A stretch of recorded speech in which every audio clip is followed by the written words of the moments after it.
Hello, and thank you for joining us today. My name is Jim Rindelab, and I serve as the Association of Lutheran Church Musicians Executive Director. We have a nice group of about 80 ALCM registrants today, and also joining us are over 1,000 registrants from the virtual National Conference for Sacred Music, which is taking place this week. ALCM is one of the co-sponsors of the conference, and we specifically scheduled this webinar with Michael Burkhardt for today, so it could be one of the live sessions during the virtual conference. For those who regularly attend ALCM webinars, please know the reason we are not on our normal Click Meeting platform today is so we can welcome and accommodate our additional conference audience. A reminder that this is a live webinar. If you have a YouTube channel, you are able to ask questions by typing them into the chat box on the lower right of your screen. If you do not have a YouTube channel, there should be an option at that chat box location for you to easily set up a channel. I invite you to type your questions as you think of them throughout the presentation. So Michael will have a list of questions to answer at the end of his presentation. ALCM registrants, please know you will receive a link to a recording of the webinar in the next 24 hours. And conference registrants know this webinar will be available with all the conference videos at the conference website through January 31st.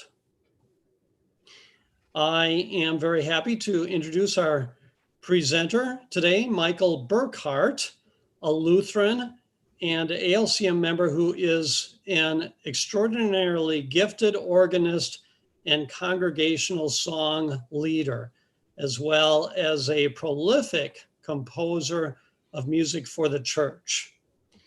He serves as artist, professor of organ at Eastern Michigan University, and is the founder, artistic director of the Hearts, Hands, and Voices Worship and Fine Arts program for children based in southeastern Michigan.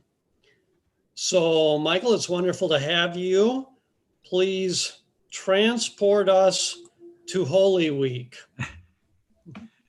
Thank you, Jim. It's great to be with you all today. I must confess, it's been a challenging week for all of us. And in light of what's been going on, it's been hard to think about moving towards a Holy Week, but I will do my best. But I just want to share some thoughts with you before we begin our literal journey today. As the week has gone by, it's shaped what I'm going to share with you, perhaps in a way I didn't think before today. And so this challenge of the week and what's been going on in our country, in our world, in our particular region, in our state, seeing that and knowing what's going on and acknowledging my fears, frustration, and anger, as well as my pain, sorrow, and concern concerning those who have been hurt, killed, or threatened this week has caused me to stop and wonder, in light of what we're going to be talking about, wonder if what we do in worship can and does make a difference. Wonder what it was like for people in a week similar to this, in a week that we have come to call holy. How did those people feel? How did they react? Where did they turn? Also to wonder if we make the week we call holy too pretty because we already know the outcome of the story, or because we've heard the story so many times that we no longer hear it, we no longer feel it, and no longer live it. That we no longer live into an eternal reality of a new life given us. I also wonder if we get so trapped by what we've been taught and told that we worry more about being politically or liturgically correct rather than relevant or relational. I also wonder what happens to the message when we get overly caught up in our preparations and in our facilitating and in our implementing. I also wonder what happens to the message when we are tired, distracted, or distraught, and sometimes distraught to the point of immobilization. I must confess I was there this week. But this morning, as I was doing final preparations for our time together, I decided I needed to write those things down, which I've just shared, the things I've written down this morning with you. And as I was writing them, it's not meant to be melodramatic, but something changed for me. Something happened. And I literally felt as if a spirit awakened my inner energy and my breath, that I could actually breathe again and have some energy with that breath. And perhaps you might be like me, but perhaps maybe this week, as horrific as it has been, it might contain a unique message for me, maybe a unique message for yourselves. Being in touch with all that's been going on and acknowledging my fears, frustration, and anger, as I mentioned before, as well as empathy and pain, sorrow, and concern, which have literally been screaming inside of me, perhaps reminds me and has reminded me that I am not alone and I'm not in charge, something that I think I know I want to be in charge given everything going on. But I am reminded that I am not in charge and I need to give my person and all that fills it to the one who has the power and the grace and love to make this week and all weeks holy. And I guess now I can affirmatively answer yes, that what we do in worship can and does make a difference, but it's going to look quite different, I believe, at this time and in the foreseeable future, based on the changes that we are going through in our world today. Wondering what it was like for people in a week similar to this, in a week that we call holy, thinking and reflecting upon how those people, disciples, friends, people that were considered enemies, authorities, legalists, all of those, how they felt, how they reacted and searched, I believe will help me to live the story better in my life and to be able to share it better in worship.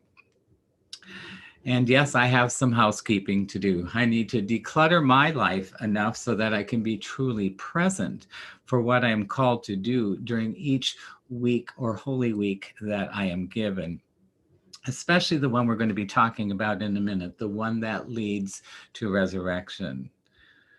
I also will need to balance what I know with what's important at this moment in time, knowing that maybe what I plan for this year will not look at all like what goes on next year or what has gone on before. And finally, maybe the most important one, I will need to trust the Spirit that no matter what mistakes I make in sharing that Holy Week journey, God will be honored and the message will be blessed. And that being said, here's the biggest contradiction. Let's think about planning and preparing and implementing and facilitating our 2021 Holy Week journey. What I would like to do is just share a variety of experiences that might be useful for your consideration during this upcoming time of remembrance and living through Holy Week. Some things I might not do or have not done in the past, and I'm experimenting by sharing them with you in hopes that it will spur your own creativity to know what might work in your specific sphere of influence. We'll start with the beginning of our week, Palm Sunday. And I'm going to be sharing some presentations via your screen.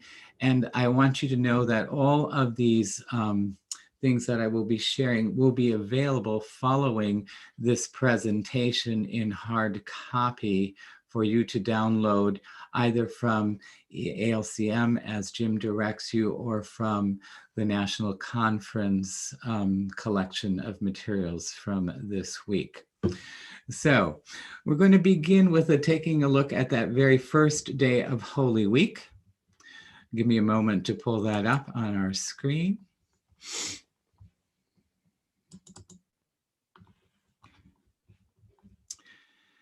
And as we are considering this whole first day, I'm thinking that if I were leading worship on this particular Palm Sunday, I would be thinking about it in a way that I might not think about it in the past when I've done a large focus on the Passion narrative. And the reason I say that is because perhaps I know in Michigan, we probably will not be in-person worship or very minimally in-person worship by the time Holy Week comes. And so I'm thinking that maybe the Palm Sunday service that we often hope to begin outside or outdoors could actually be done in its entirety outdoors.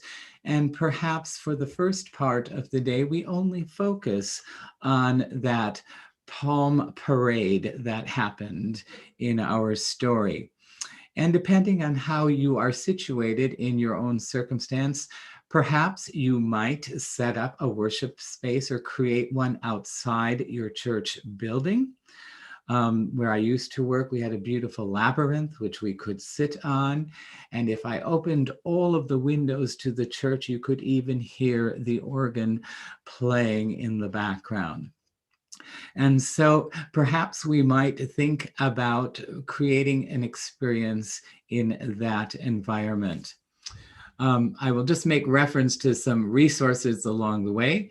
And if you are in a circumstance where you might open your church windows and the organ could be heard, you might want to start with Robert Hobby's Ride On in Majesty in the background as worshipers are joining you that morning. Here's an excerpt of that piece.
There's much more to it, a brilliant toccata that the setting goes into and would set the stage then for a greeting by a worship leader, followed by maybe an ancient chant based on the text, Hosanna Filio David.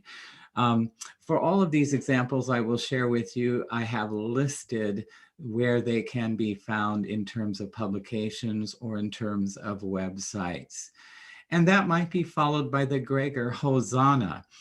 And I don't know if you've ever thought about it, but it could be done simply by two people spaced, socially distant, safely apart, just singing back and forth to each other. It could be also done by a soloist and an SATB quartet.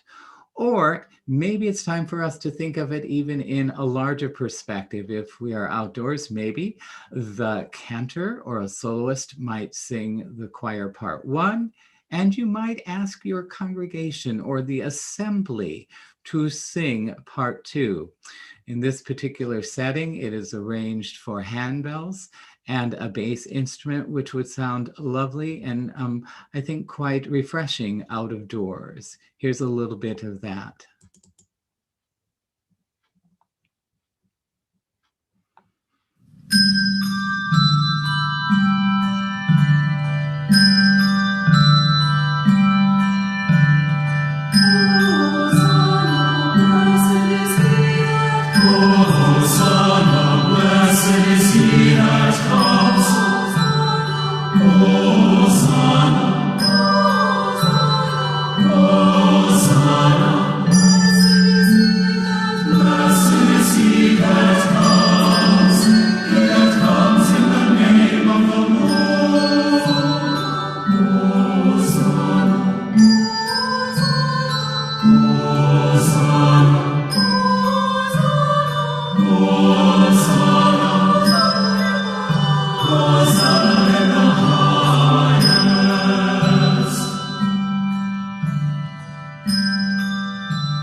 And that might lead us into a call to worship in which we actually use one of the appointed readings as our call and gathering together.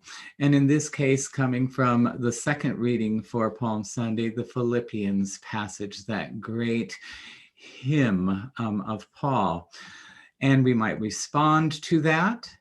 And that might lead us directly into a hymn. And I've chosen one that I believe could be very effective outside.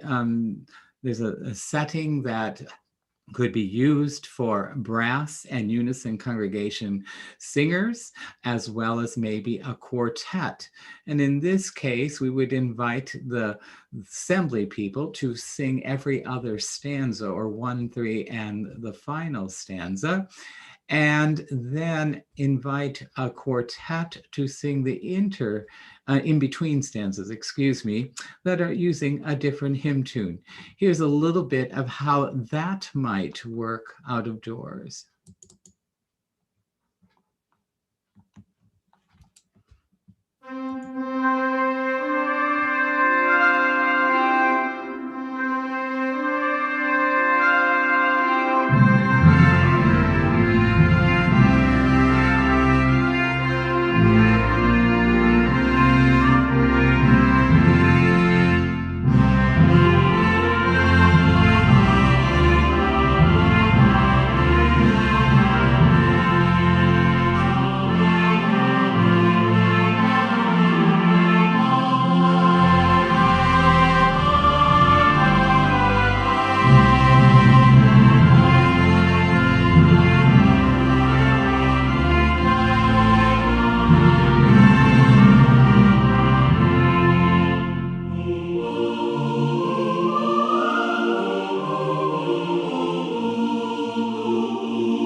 And we'll stop that for now, but you get the idea.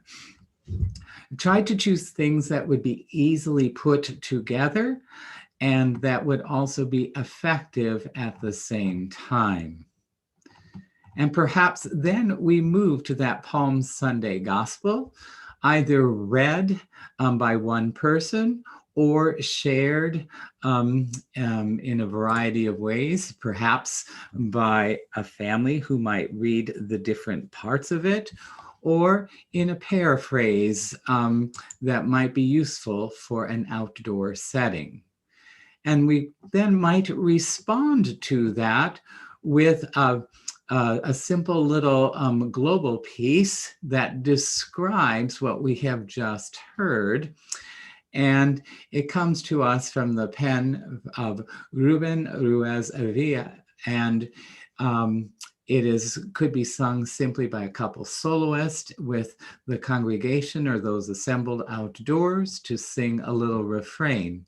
If you have some bongos and some other percussion instruments, it would be a wonderful way to celebrate the parade and the entry into Jerusalem that we have just heard in the gospel reading. Here's a little bit of what it sounds like. Number of these recordings I've created just using Finale resources, so you may not hear any words on them, but at least you'll get a picture of what the tune and the sounds are. Here is Filled with Excitement.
And etc.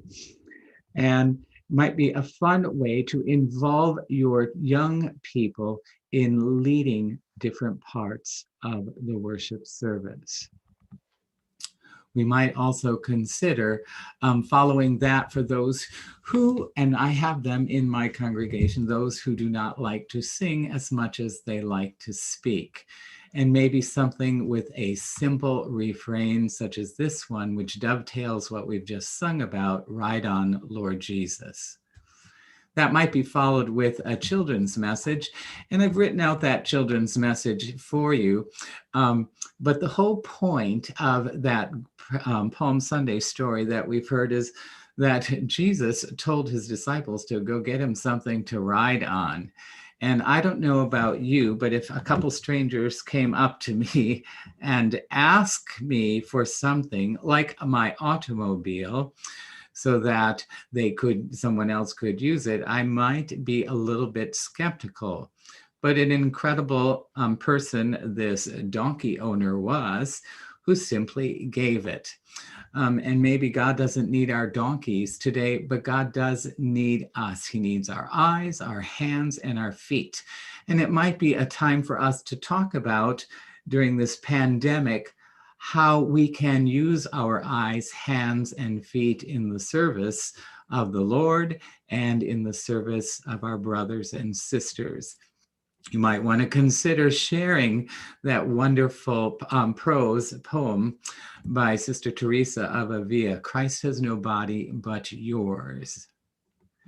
And this might be followed up with a sermon or reflection that continues the same theme or moves us down the road in our story. Finally, we might use words from the story that we've heard, Hosanna, and its translation, save us, with our prayers for the day, saving us from lukewarm faith, from indifference, from greed. And all of these petitions that I've listed here could be expanded upon and tailored to the community in which you serve. And finally, we could end with a setting of all glory, laud, and honor. And it might be an occasion for people to get out of their chairs, depending on how you've arranged your space outdoors, for them even to start moving without jeopardizing health along the way. I think what's really important at the end of the service, after we sing that hymn, would be to pray for the days of Holy Week. And this wonderful prayer by Reverend Johnson appeared on Freshly Squeezed Liturgy, a website. And it has a prayer for each of the days of Holy Week. I won't read it to you now, but I would encourage you, if you want to download all of these materials following our presentation today, to read it. And maybe it could be a prayer that we send home with all of our people so that they can pray it daily as well. Because like this week, it's almost like there's something different going on each minute. And how do we change from one emotion to another? So we're going to leave Palm Sunday for right now.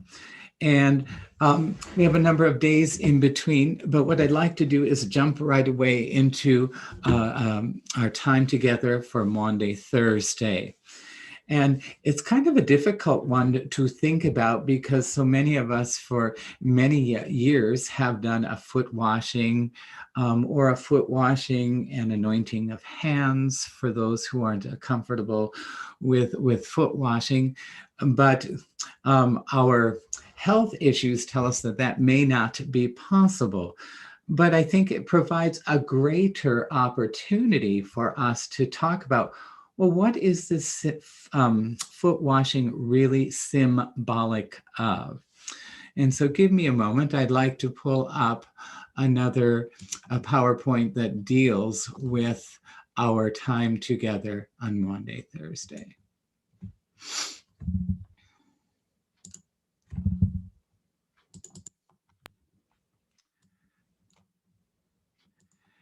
And I'm trusting that you can, see this right now.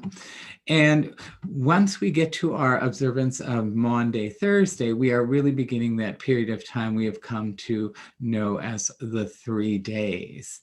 And the 3 days all center around using the Gospel of John. And perhaps this year might be a year because of the circumstances in which we might be meeting or not meeting together, to choose music that is shorter and maybe in the style of an Ionian short song, or in the style of the chants of the Taizé community. And so what I'd like to share with you today is just how you might use short chants throughout a service for Maundy Thursday. You might want to begin with a prelude or a call to worship. And there's a wonderful text by Dolores Duffner, 3 Holy Days. And it actually sings very well to an early American shape note tune called Kedron or Kedron. I'm not sure which it is. But there's a great organ setting of it by Alfred Fedak that could be played either for in-person worship or for streamed worship. And the text printed, of course, with copyright permission given or received. And also there's a choral setting that Augsburg Fortress has published. It's for a cappella quartet with a bunch of places where it is simply unison singing. And it could effectively be done by 2 singers with keyboard playing some of the other parts. So we have a couple of options there, or you might know other settings of this particular text. And I think it's really important if we are doing streamed worship, that we take time to help people worship. And sometimes we don't like to talk about what we are doing in worship because we feel like it disrupts the flow. But I'm finding that when, as I'm watching actually streamed worship services from different parts of the country on Sundays, that because I don't get to participate, and when the service has just gone through from beginning to end, while it might be lovely, I don't feel like I've been engaged or brought into it. And it's helpful when at times different worship leaders have simply talked to me. I know they're not talking to me directly, but it felt that way. And I think that's important that we remember that we do not lead worship in isolation or just for ourselves, but we're trying to lead it so that people can be engaged, that they can offer up their thoughts, their prayers, and their voices in their own spaces and feel like they are part of the community. So I would encourage us to find maybe non-out loud verbal ways to say things, such as in a description that they might read while music is being played, or text that might be shared via that procedure, or that we might find a visual that helps them see and connect to what's going on, or simply teach them something. Talk to them and just say, tonight we're going to be doing this. And, I'm going to be throughout the service meeting you where you're at, and I'm going to line out a particular song. And while I know that I won't be able to hear you back, I will trust that you will be able to sing it in your home with those who are around you.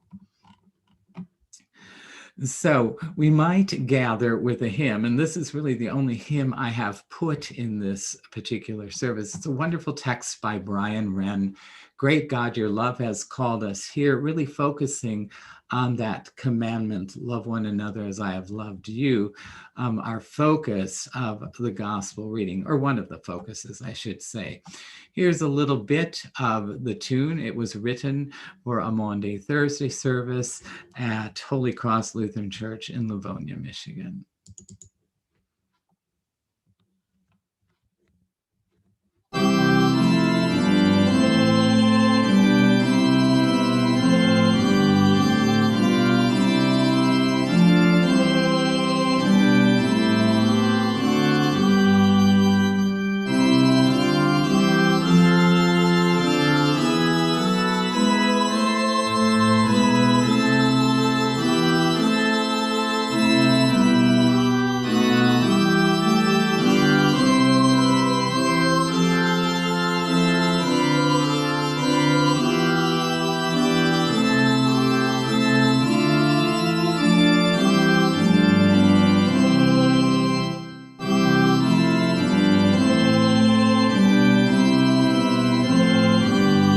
And it continues in the same fashion.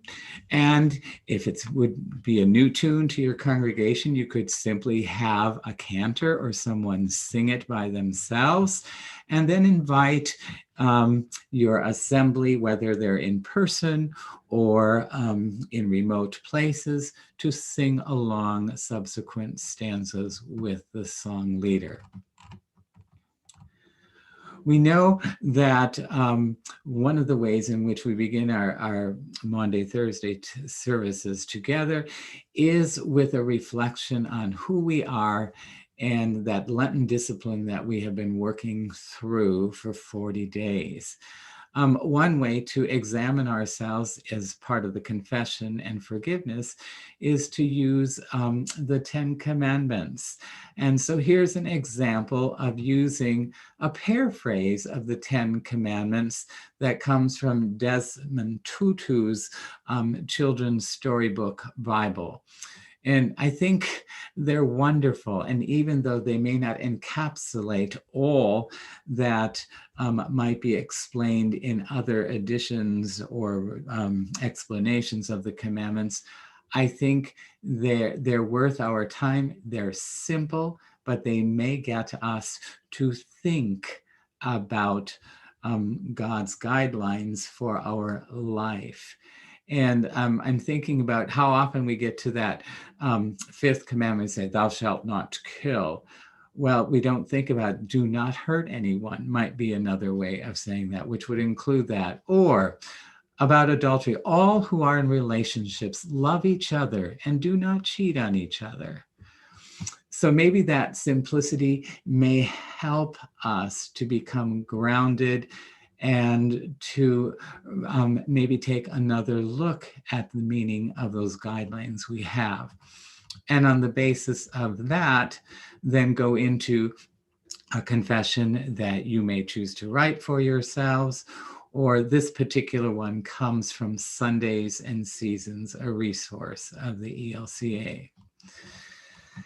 And I think it's really important to do all of those readings. Here would be an example of using a psalm refrain for your psalm. That's quite brief. It's a pentatonic melody, and it could be done in canons should you so choose to do so. But it might simply be accompanied with a handbell pattern or handbells and keyboard.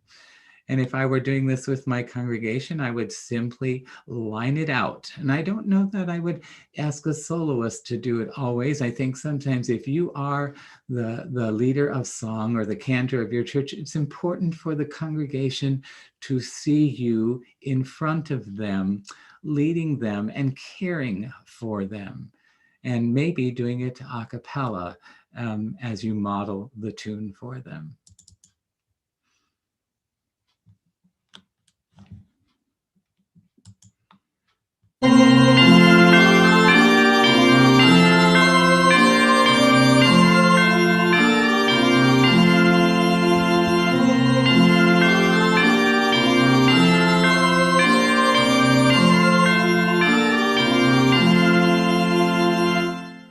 Now, that is something that could easily be done by people who are worshiping remotely. They could sing that refrain.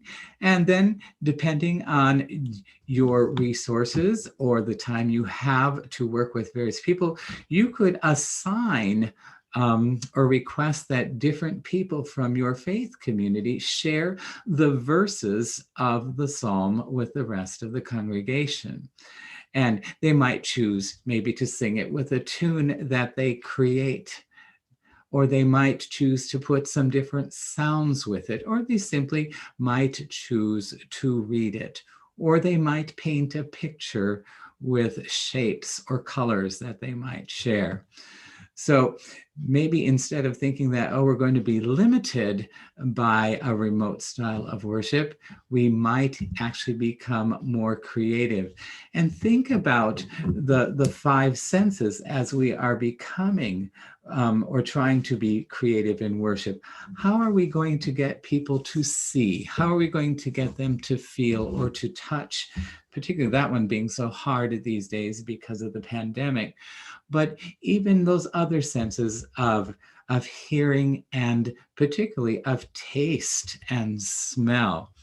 Maybe Maundy, Thursday celebration would be a time to invite our families of whatever grouping are who are worshiping remotely to have something in the oven, like maybe making a roll or a loaf of bread, which would be very much in keeping with the whole notion of getting ready for a meal. We don't always have that luxury in a worship space.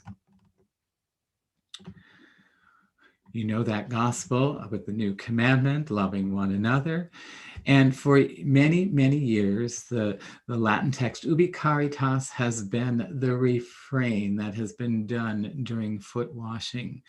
We have a wonderful chant from the Taizé tradition, which could be lined out by either a small group of singers who are socially separated, say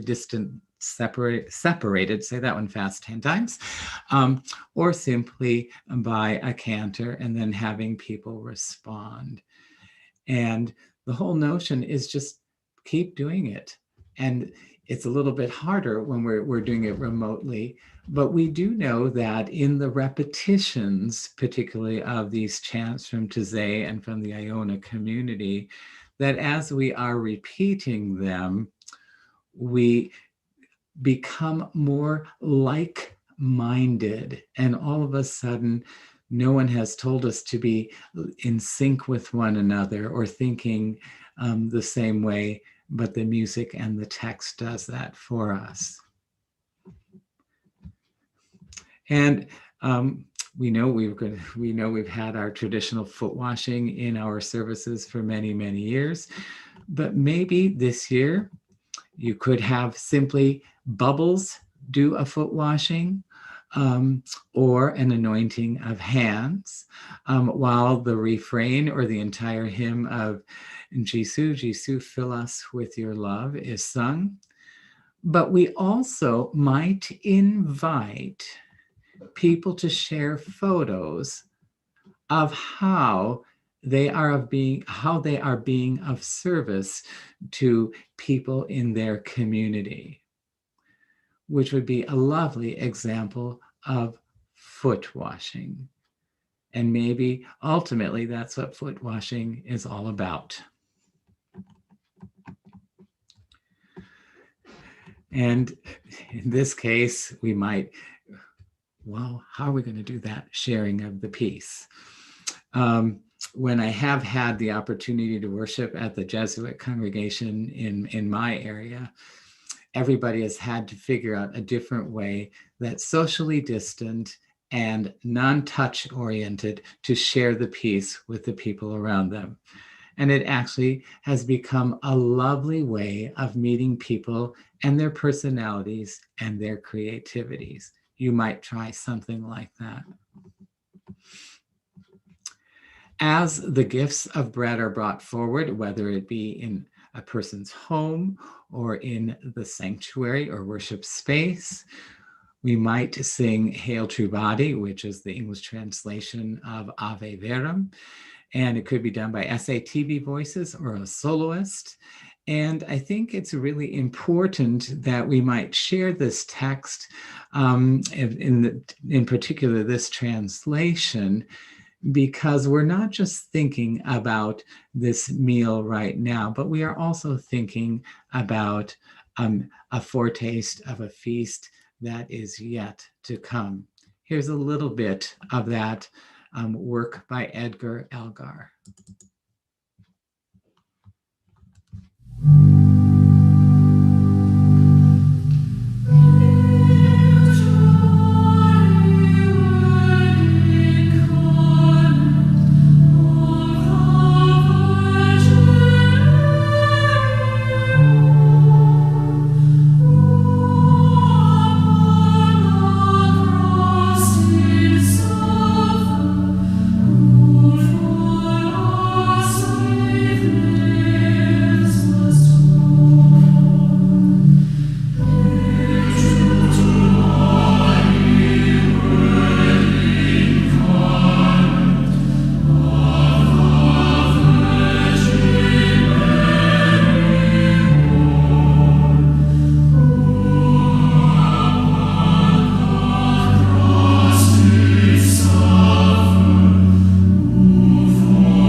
And you get the picture for the kind of work that it is.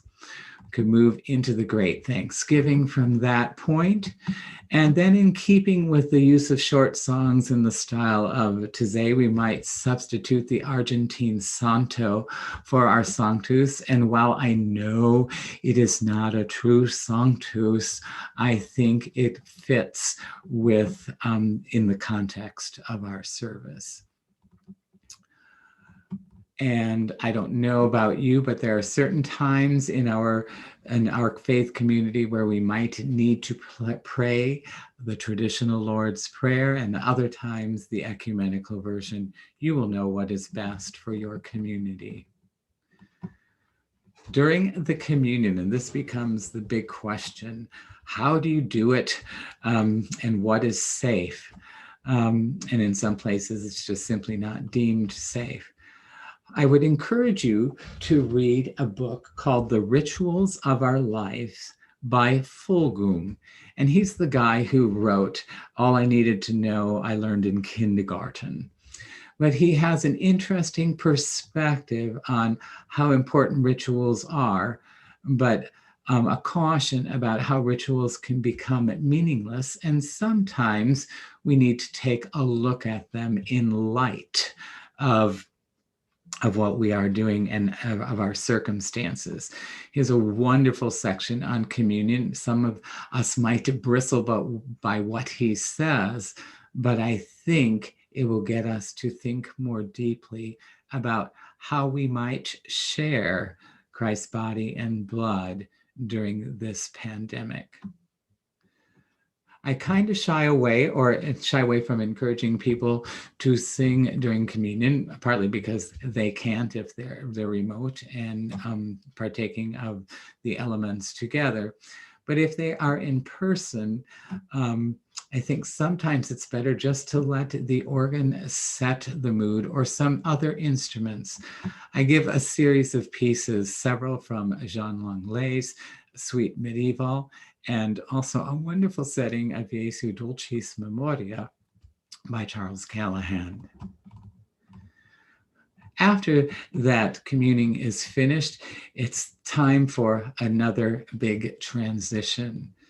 The chant "Stay with me" from the Taizé tradition might be very useful, about Jesus going into the garden, Gethsemane, to pray and asking his disciples to stay awake and watch with me.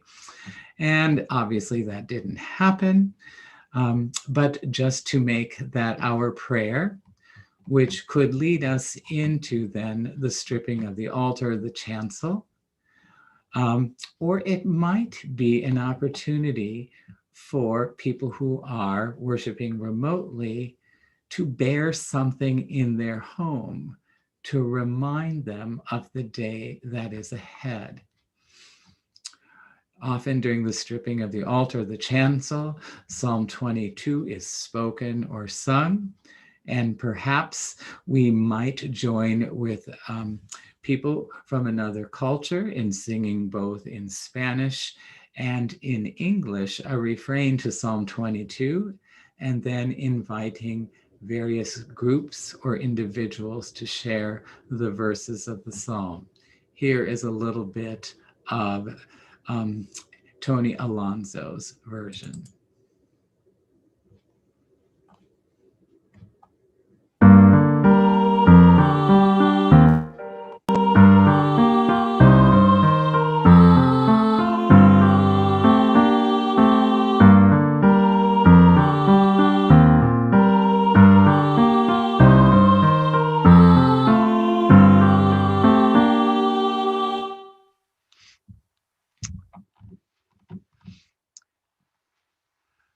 When the stripping of the altar and chancel is completed, depart in silence.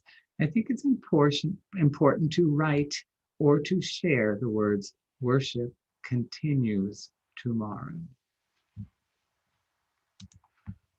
We'll leave this and move very quickly to Friday.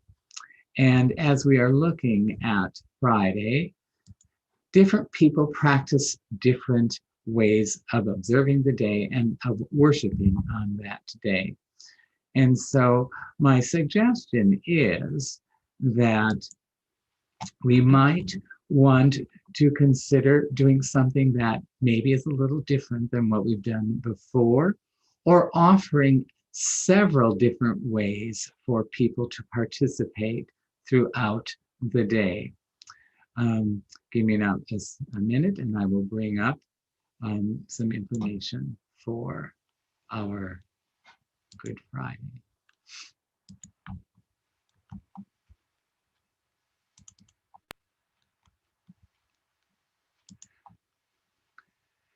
Many people have done a service of tenebrae or of darkness. They've taken many different forms. We might begin with one that is very simple, where people have gathered in silence. We're going to hear that Gospel of John. And if we are worshiping remotely or even in person, sometimes that continuous reading of the Gospel of John, people tune out. And as I mentioned in my little introduction at the beginning of our time together, that sometimes we've heard the story so much that it's lost something for us just because we are not paying attention.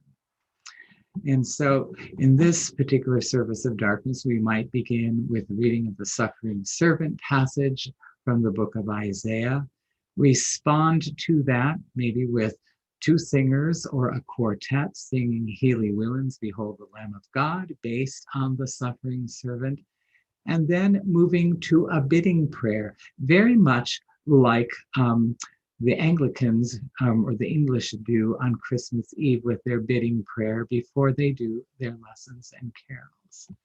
That concludes with the Lord's Prayer, and then moving into that Passion according to St. John.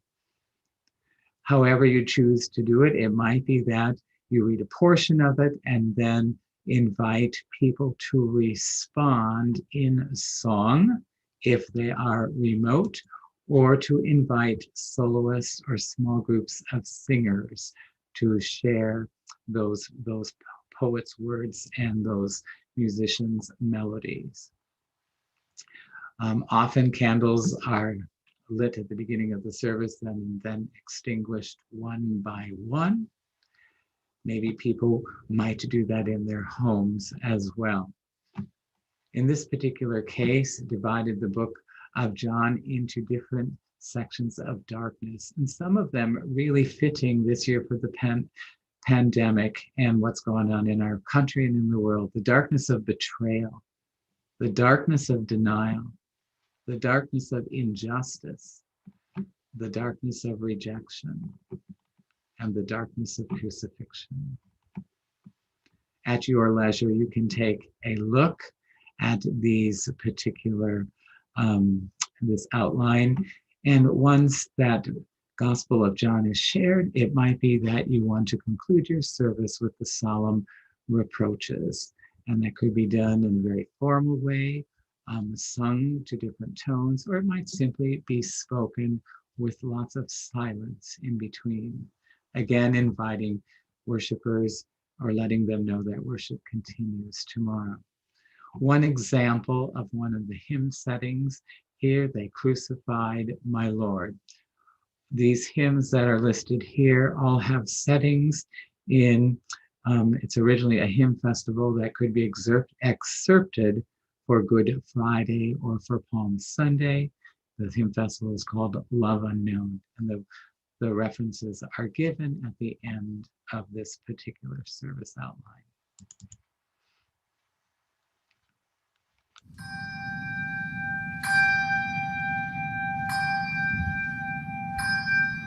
They crucified my Lord, and he never said a mumbling word. They crucified my Lord, and he never said a mumbling word. Not a word.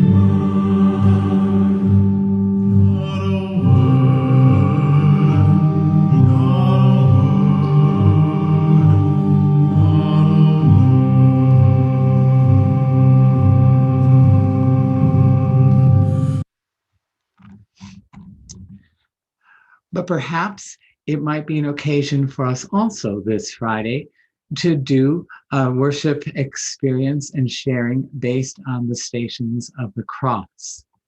I list the traditional 9 stations that are done. Some actually do more.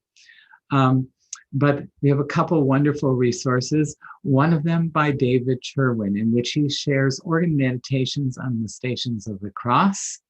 And in this particular publication, it includes settings of the various hymn tunes that are listed there in front of you, in addition to a Good Friday liturgy written by Susan Cherwin, his wife, for this particular publication and for our use and benefit during this time. Here is an example of one of his pieces in that collection. And here would be a wonderful opportunity for a totally streamed event, except for the worship leaders, where people could sit back in their homes and simply meditate and reflect individually or perhaps corporately with their families.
Very, very reflective and meditative on what the text being shared.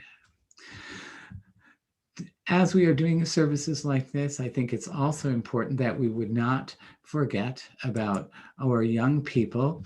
And it could be that we could share a PowerPoint based on Stations of the Cross. I've done one, which I will upload to our websites. It's called The Way of Love. And it's based on a Catholic resource for children, adapted for a broader audience, and includes both a reading, a prayer for each day that might have been spoken by a child, and then also a page that young children could color, which depict the event of the Station of the Cross. And moving right along, I know our time is running out. I want to take us on one more journey, and that of the Easter Vigil. I'm not going to focus on the entire service, but I would like to focus on the narratives that happen at the beginning of the service.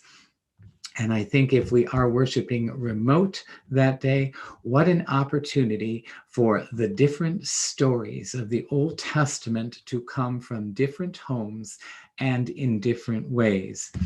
I've had the privilege when I served Holy Cross and also parishes in Wisconsin to lead those stories for the vigil in a variety of ways, including sometimes a PowerPoint presentation, including sometimes a skit or a little play, sometimes a live storytelling that's interactive with the audience.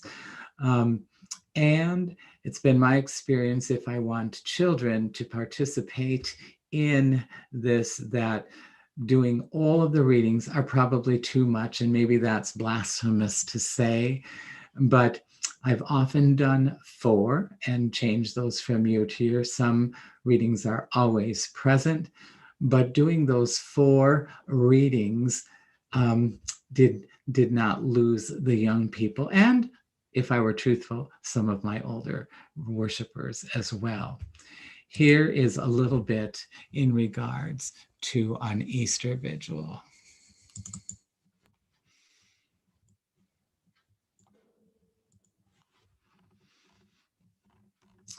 And so I'm just going to skip over. I don't know how you are all going to handle your outdoor fire lighting, but perhaps one home might be in charge of the fire. Another might be in charge of the opening liturgy and the Easter proclamation.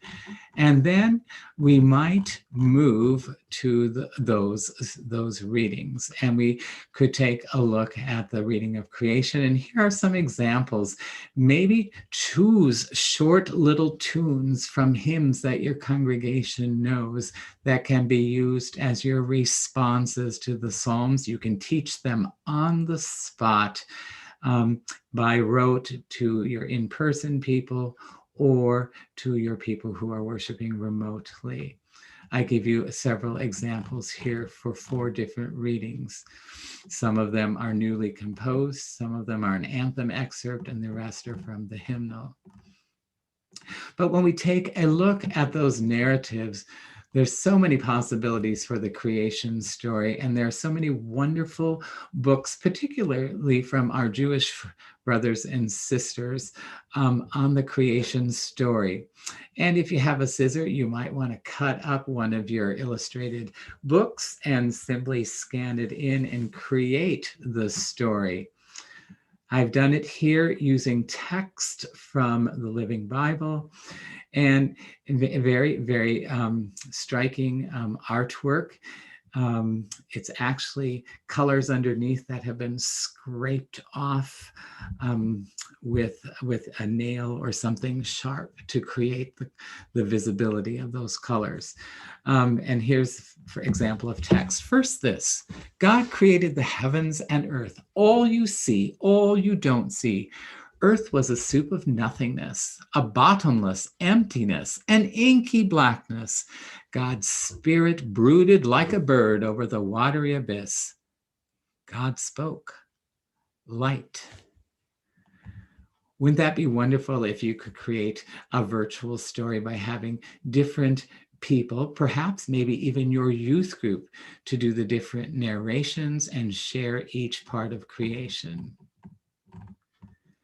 And so we continue on. And light appeared, and God saw that light was good and separated light from dark. God named light day and the dark night. It was evening, it was morning, day 1. And then the assembly responds with that wonderful Lakota tune and text. Many and great, oh God, are your works, maker of earth and the sky. Accompanied by a little tom-tom would be most effective. Just a little excerpt of that. Here are where the resources come, another illustration of some of the animals that are part of the creation story. You might choose for the creation story to share some prose. There's a wonderful paraphrase by James Weldon Johnson. I've included it here. It's public domain, and you may read that at your leisure sometime later. If you're looking for some great worship ideas, go to Susan Bach's book, Liturgy for the Whole Church. Here's an excerpt of her rendition of Ezekiel and the dry bones. I thought valleys were green and lush, full of sheep and streams and lots of peace. Not this one. Quite a bit of humor in this rendition between God and Ezekiel, but what a wonderful story to be shared. And if you want to bring it to life even further, find as many wind chimes that are of bamboo or wood nature to create the sounds of the bones dying and then coming back to life. Finally, one more example, using maybe a familiar song or anthem. In this case, it's a spiritual to help tell the story. And this is the Exodus story. And you could use Go Down Moses to assist you and assign the congregation different parts of the spiritual to chime in at various points in the story. There's much more to share, and I know I don't have all the answers, and I know there are so many of you who are most creative out there. They told me I was supposed to talk for an hour, and I know I've gone past that, but to save time for questions. So I see a question has come up. It says, while this is about Holy Week, do you have any thoughts about Ash Wednesday? It's difficult to do anything outdoors in mid-February, and how to administer the ashes. Well, I can share one idea, and it's not mine, but I saw it happening actually last year. It was at a small church that decided they would do Drive Up Ash Wednesday. And what they did was they had their pastor available, and people would simply drive up in their car to receive a blessing and a prayer. And I guess that was not pandemic time, but there might be a way that you find a time with wearing gloves and do and maybe your mask could have the ashes put on them. I'm not sure. I'm talking off the top of my head, but I know that was important for them, and they actually had more people come for ashes through their drive up time than they did in worship. Another question, what ideas might we use for home resourcing our congregations to regain singing skills they might have lost? One thing that we're doing, and it's not with a particular congregation, but that I'm doing with my fine arts kids,